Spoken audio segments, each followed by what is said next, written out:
রান্নাঘরে তোমাদের সবাইকে স্বাগত। দেখুন বন্ধুরা, রোজগার মতন একটা নতুন রেসিপি নিয়ে চলে এসেছি। আজকে শ্রাবণ মাসের সোমবার।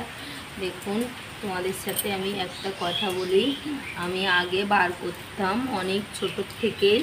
আমার মিসকার পিমনি যখন 2 বছর তখন থেকেই করতাম, কিন্তু যখন আমার শরীর খারাপ হয়েছিল, ভেলোরে গেছিলাম, বারটা পড়ে গিয়েছিল, ওই জন্য আমি আর বার করতে পারি না। তাই শ্রাবণ মাসের সোমবার আমি নিরামিষ খাই আর বাবার মাথায় জল ঢেলি। তার জন্যে আজকের একটা নিরামিষ রেসিপি আপনাদের সাথে শেয়ার করব। দেখুন বন্ধুরা, তার জন্য আমি এখানে সিদ্ধ চাল নিয়েছি, ভিজিয়ে নিয়েছি ধুয়ে, আর মুগ ডাল ভেজে নিয়েছি, আর আলু ভেজে নিয়েছি, আর হচ্ছে পটল ভেজে নিয়েছি, 2টো কাঁচা লঙ্কা, একটু টমেটো। আমি একসাথে একটা খিচুড়ি বানাবো। দেখুন, এখানে আমি আর মিসকার মা আজকে এটাকে খাবো, ওই জন্য আমি বলি দেখি এইভাবে বন্ধুদের সাথে শেয়ার করি। এইভাবে আমি চালটাকে দিয়ে দিলাম এর মধ্যে। দেখুন বন্ধুরা, এখানে আমি আর অন্য কিছুই বা কোনো ফোড়ন টোড়ন কিছুই দেব না। আমি একসাথে সব উপকরণ দিয়ে আমি একটা খিচুড়ি বানাবো। এটা খেতে দুর্দান্ত লাগে। আমি বাড়িতে বানিয়ে এই সোমবারগুলো সব খেয়েছি, কিন্তু আজকে বলি একটুখানি এটাকে বন্ধুদের সাথে আমি শেয়ার করি। দেখুন, আমি চালটাকে দিয়েছি, বাড়িতে থাকাই চাল নিয়েছি, আর এখানে আমি 150 গ্রাম মুগ ডাল ভেজে দিয়ে পরিষ্কার করে নিয়েছি, এটাকেও দিয়ে দিলাম এর মধ্যে।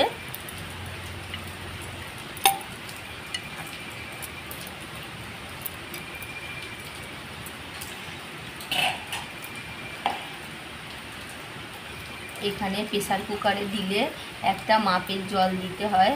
দেখুন বন্ধুরা, আমি যে বাটিতেই চাল নিয়েছি সেই বাটি মাপ করে 1 বাটি আমি এর মধ্যে জল দিয়ে দিলাম।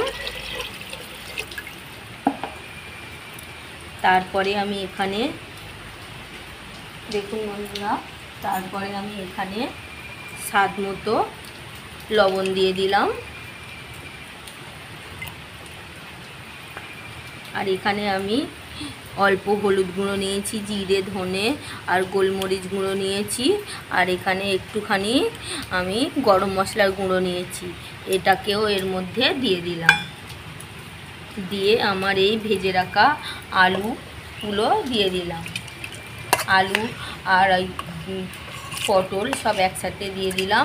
তারপরে আমি টমেটো কুচি, কাঁচা লঙ্কা সব একসাথে দিয়ে, দেখুন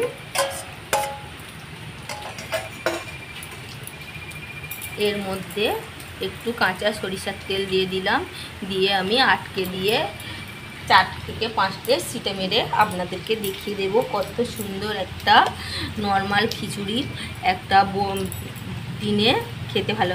আর আমি অল্প সামান্য চিনি দিয়ে দিলাম। নিরামিষি দিনে বার করার আগের দিনে এইভাবে খিচুড়ি বানিয়ে খেলে খুব সুন্দর লাগে, কোনো অসুবিধে হবে না, খেতে দারুণ লাগে। আমি এবারে এটাকে আমি গ্যাসের উনুনে বসিয়ে দেব। বন্ধুরা, আমি এখানে গ্যাস জ্বালিয়ে দিয়েছি, আমি এই খিচুড়িটা বসিয়ে দিয়েছি। সিদ্ধ চাল দিয়ে এইভাবে বাড়িতে একবার হলেও বানিয়ে খেয়ে দেখবেন, খুব সুন্দর লাগে। এবারে আমি 5 থেকে 6টা সিটি মেরে নেব। দেখুন বন্ধুরা, আমি 5 থেকে 6টা সিটি মেরে নিয়ে চলে এসেছি। দেখুন কীরকম হয়েছে, একটু আপনাদেরকে দেখিয়ে দেব। দেখুন একদম কত সুন্দর হয়েছে। দেখুন এইভাবে আমি বানিয়ে নিয়েছি অতি সহজে একটা নিরামিষ খিচুড়ি। দেখুন বন্ধুরা, এই রেসিপিটা যদি ভালো লাগে লাইক করো, শেয়ার করো, কমেন্ট করো। আর আমার মিসকার রান্নাঘরে যদি নতুন বন্ধু হয়ে থেকো তাহলে সাবস্ক্রাইব করে দিও। দেখুন বন্ধুরা, নিরামিষের দিনে যেদিন ব্রত করা হয় তার আগের দিনে অনেকেই নিরামিষ খায়, কিন্তু এখন অনেক মানুষের টাইম নেই, তার জন্যে এইভাবে বাড়িতে বানিয়ে খেয়ে নিরামিষের আগের দিনে খেতে দারুণ লাগে। চাল ডাল দিয়ে আর এরকম অল্প উপকরণ দিয়ে এইভাবে একটা খিচুড়ি বানিয়ে নিলে খেতে দুর্দান্ত লাগে, এখানে সময়ও লাগে না।